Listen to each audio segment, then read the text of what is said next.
So yun, okay, KJX, kamusta kayong lahat? At update lang tayo sa mga TA natin, okay? So TA muna tayo, wala muna tayong news. So papakita ko lang sa inyo kung ano yung nakikita ko kay BTC and Pi Network, okay? Sa BTC, kung titignan nyo kung saan pumasok yung support and resistance natin, dun din yung pasok natin, no? Kumbaga sa ETH, ayan, kasi sumusunod lang naman yan mga kapatid, okay? So game. For the Bitcoin, okay? So, sa Bitcoin update natin mga kapatid, no? Nakikita ko dito yung 80,000, okay? Support. Pag hindi niya nabasag ang 80,000 support, possible bounce to, no? Hanggang 83, okay?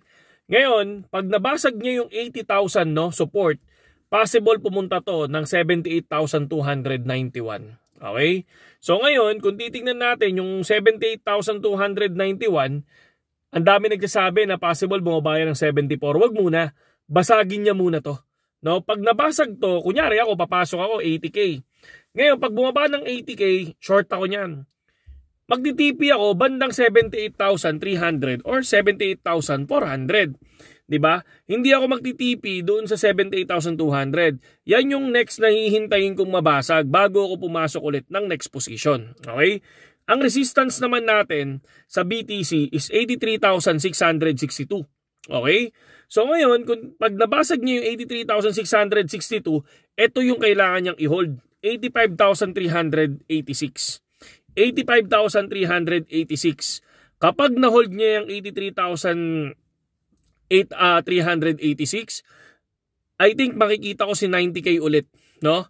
So yun yung nakikita ko kay BTC, okay? Pagpasok naman, no, ng Pi Network, okay, sa Pi Network naman tayo mga kapatid, no?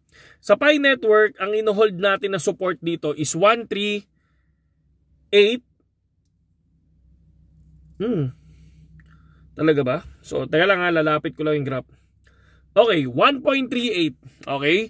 1.38 yung pinaka-support natin dito. Tapos, wag tong sa loob ng 24 hours sa loob ng 24 hours, wag lang tong papasok ng 1.23. Okay? So kapag pumalo to ng 1.23 at nabasag niya si 1.23 sa loob ng 24 hours time frame or 1 day time frame, possible makuha niya na si 0.82 and 0.85. Okay? So yan yung nakikita ko. Sa resistance naman, kailangan niyang basagin si 1.45. and 1.46. Okay? Pag nabasag niya yan, mga kapatid, possible makita ulit natin si 1.62 and 1.63. Yun yung previous support natin noong nakaraan. Ngayon, resistance na siya. Okay? So, pag nabasag niya yan, dun lang tayo mag-expect na kukunin niya ulit si 1.83 and 1.85. Okay? So, yun yun. Hanggang dun tayo. Wala tayong $2 ha. Wala tayong $2 ngayon kasi basagin niya muna si 1.85, okay? No? So next resistance 1.45 to 1.46 para makuha si 1.62 and 1.63.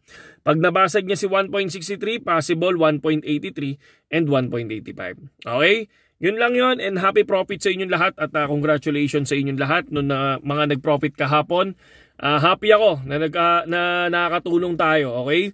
So yun lang, tandaan nyo lang, ang gawin nyo, lista nyo lang, okay?